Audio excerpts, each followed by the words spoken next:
Selamat dan sukses atas dibukanya Sanggar Seni Gedang Godok. Semoga mewarnai kehidupan berkesenian di Tulungagung, khususnya kentrung dan teater. Disyukuri Gedang Godok berdiri. Semoga sukses. Mau wis tak kandhake Tukundok yang Surabaya. Gedang Godok semakin jaya. Dan selamat pula ulang tahun Sanggar Seni Gedang Godok. Tukundok diwadahi tampah. Muga-muga Gedang Godok barokah.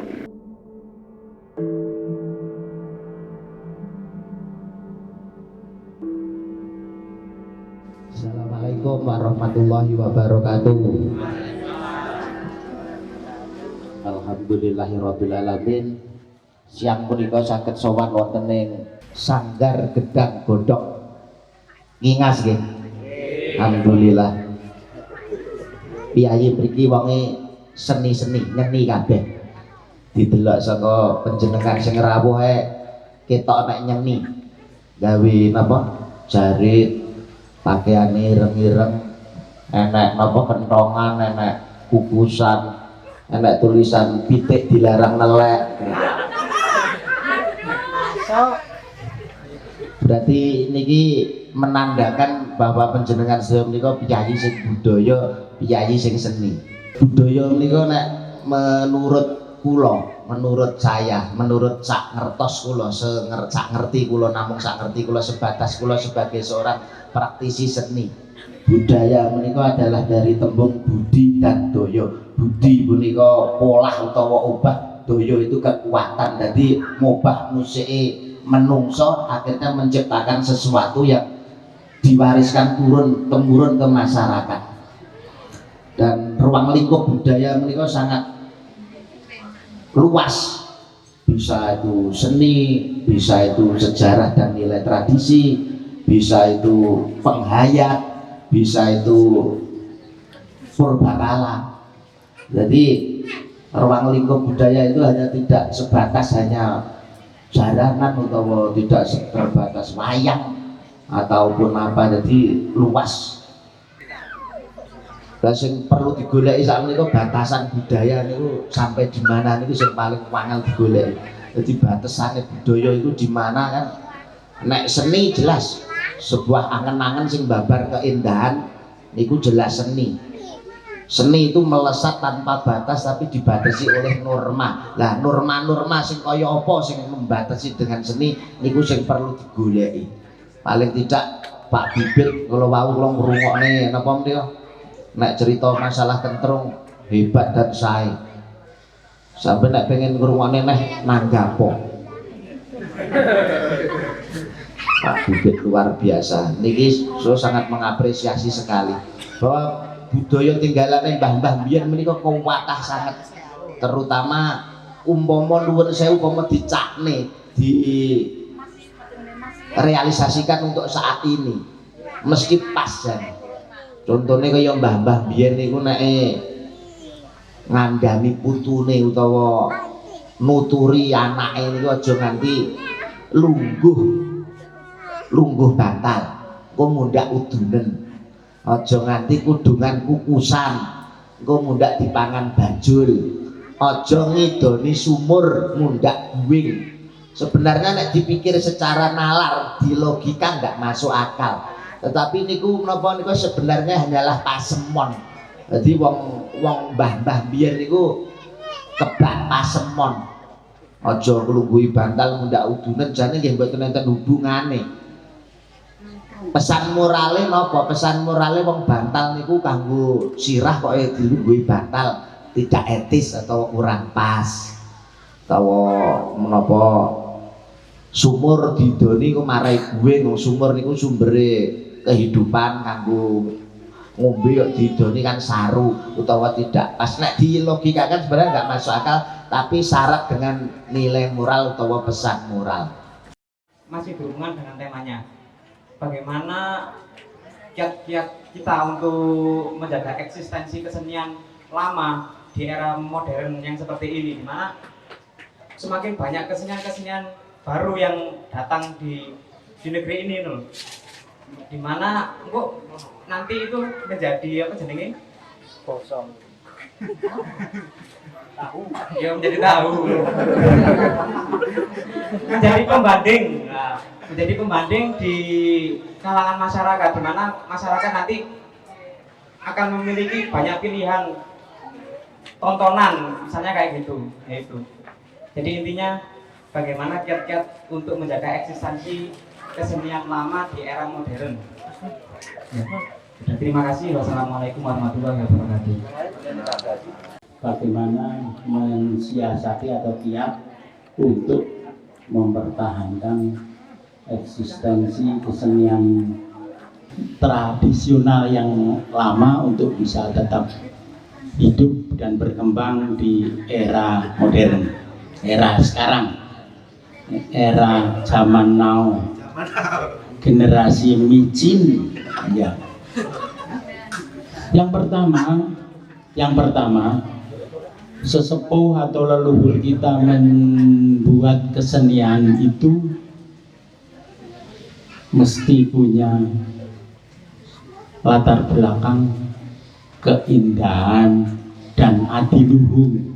Adiluhung itu nilai yang terkandung itu sangat besar. Karena kemajuan zaman juga kesenian-kesenian lama ini jadi agak terkubur di bawah permukaan.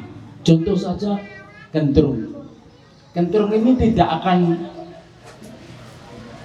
bisa dilihat lagi, apalagi tokoh-tokohnya sudah pada almarhum ya, almarhumah seperti Bu Gimah itu.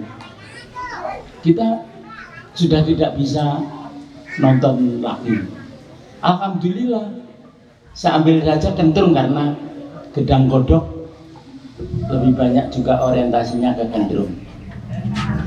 Kentrung yang dibawakan oleh Bu Gimah dan Pak Bibit dulu waktu masih Pak Jaimin ada dengan Pak Jaimin, itu ya khusus untuk dinikmati, untuk didengar, karena itu adalah kesenian tutur. Tapi pada waktu itu sudah pernah saya pelakunya, saya pernah mensiasati itu. Waktu sugengnya Pak Jaimin dengan Bu Gimah bersama saya dengan beberapa teman-teman teater, pada waktu itu Pak Endi guru SMA 1, Pak Wito guru SMA 1 dan lainnya, membuat kentrung itu tidak hanya didengar tetapi juga ditonton.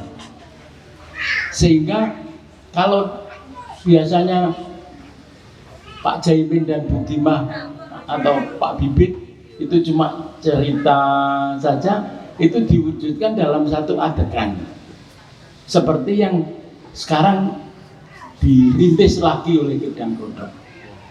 Dulu waktu itu kami mengambil cerita juga cerita Menak, jadi Marmoyo Marmadi Wong Agung Jairono, itu diwujudkan dalam bentuk cerita, dan itu saya pentaskan di Pekan Budaya dan Pariwisata di Kota Jember, dan pada waktu itu bisa meraih 10 penyaji terbaik dari kurang lebih 37 daerah. Sehingga sebetulnya itulah kiat-kiat yang untuk mensiasati supaya kentrung seni tradisi itu masih bisa dinikmati, seperti yang sekarang dilakukan oleh Gedang Godok. Tepuk tangan untuk Gedang Godok. Itu kentrung. Kalau masih pegang apa yang namanya kentrung, apa itu labelnya, itu label kentrung, ya paling tidak kaidah kentrung itu masih melekat di mana, di tampilan. Ya, itu yang pertama. Ibarat nyencang sapi, ada apanya Mas itu Mas? padoknya sapine nyandindi tapi si panggah diukur tidak akan lepas dari apa yang namanya kesenian kentrung itu. Kesenian kentrung itu sebetulnya ya kalau melihat Bugima ya, saya bersama Bugima tidak hanya suara kendangnya sing muni todong tang gendu geger todong tang gendu geger anggur jagung dan sebagainya. Tapi bukan hanya itu, tetapi ada di dalamnya ada janturannya. Saya tahu masih ada. Kemudian ada tembangnya, tembang pari-parian itu masih ada. Sebetulnya kalau melihat Mas Yaya tampilan itu, sudah masih kental, suasana kenturnya masih kental. Enggak apa-apa, enggak boleh takut sepanjang tidak lepas dari. Bahkan setahun yang lalu Mbak Bima masih ada, Pak Bibit juga ada. Saya nunggu ini pakai keroncong untuk peralihan adegan itu pakai keroncong, nyanyi keroncong. Penonton bisa nerima kok, seneng kok, tidak lagu keroncong. Kalau sekarang sudah banyak lagu-lagu yang sekarang diambil kok enggak terlalu banyak ya, artinya lagunya itu tidak mendominasi cerita. Bagus, nggak apa-apa, saya kira secara pribadi dia yang tampil itu artis-artis bagus, diterima oleh masyarakat. Nggak usah takut biarani OPJ ya bene bentuk OPJ ngono ae nyapu to bene ya seperti itu. Dan saya salut dengan apa anak-anak, bagus tampilannya. Berarti harus ada yang nguri-nguri dan juga harus ada yang murid-murid. Kalau nguri-nguri itu hanya melestarikan, tapi kalau murid-murid itu gelem nanggap. Jadi antara sing nguri-nguri, sing murid-murid itu harus apa ya? Harus ada. Dan yang terlebih penting harus ada campur tangan dari pemerintah. Paling tidak harus ada campur tangan dari pemerintah bagaimana untuk selalu giat mensosialisasikan kesenian tradisional. Jadi mengenalkan seni tradisional kepada masyarakat. Dan pelaku seninya juga jangan stagnan, harus mau berkembang. Dalam arti nut zaman kelakone. Jadi walaupun seni kentrung itu mungkin pakemnya seperti itu, kita harus berani sedikit merubah, misalkan di kayak apa ya, kayak musik atau apa, atau mungkin diberi garapan yang seperti apa. Jadi bagaimana caranya supaya menarik warga masyarakat untuk mau melihat dan nanggap kesenian tersebut. Jadi pinter-pinternya seniman mengemas saja. Di samping ada campur tangan pemerintah yang mau apa itu mensosialisasikan tentang budaya tradisional, pelaku seninya pun juga harus belajar, pelaku seninya pun juga harus kreatif. Bagaimana mengembangkan seni itu untuk nut zaman kelakone. Jadi tidak berjalan di tempat dengan garapan-garapan, tetapi garapan-garapan tersebut tetap apa ya, tidak melenceng pada pakem yang sudah ada. Termasuk bagus sampai. Jadi kentrung sampai kembangkan, berarti sampai termasuk berani lah. Jadi seorang praktisi seni itu harus berani, minimal berani dicela, berani dilokne. Dulu Mbah Narto Sabdo dulu ya, Ki Narto Sabdo itu pendobrak atau yang mereformasi seni pakliran wayang kulit. Zamannya sebelum Mbah Narto itu runtut pakem, jadi jejeran kudu gawe kabor, terus apa ya namanya ngarep harus ini, harus ini. Tapi di eranya zamannya Mbah Narto itu sudah dirubah, banyak yang memakai gending-gending sing karya ciptane Mbah Narto sendiri. Pada masanya dulu Mbah Narto juga dicela, dilokne karo dalang-dalang sepuh, dikritisi, digini, lumayan kok seperti itu kok gak manut pakem, kok melenceng dari aturan yang ada.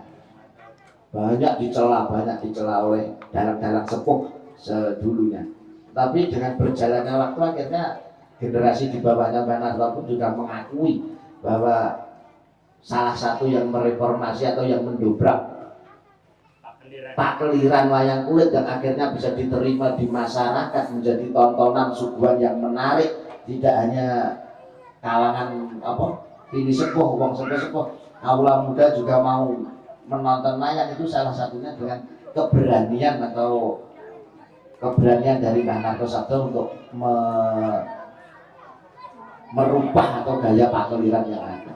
Jadi pun pokoknya tidak masalah, yang penting sing jatuhnya kok Heri kalau mau tetap ada patokan atau tetap ada paugeran yang ada, bukan melenceng jauh dengan pakem yang ada. Yang namanya pakem itu yo itu kembali lagi lah, wong seni itu kan berkembang menurut zaman yang ada, dari masa ke masa seni pasti berkembang. Tinggal nanti penilaian masyarakat bagaimana sing biji nanti masyarakat. Kalau nanti ada pengakuan dari masyarakat berarti sampai berhasil dalam merenovasi Kentrung itu. Saya kira ngoten. Sambung kilang, tiada kata lain yang bisa saya ungkapkan adalah Anda anak-anak yang hebat.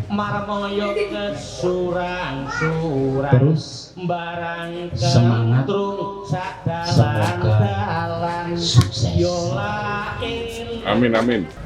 Nawan-nawan mangandok tukune ning Jakarta. Selamat dan sukses selalu untuk Gedang Godong, semoga jaya sepanjang masa. Matur nuwun. Nggih, nek ngapal wis seminggu.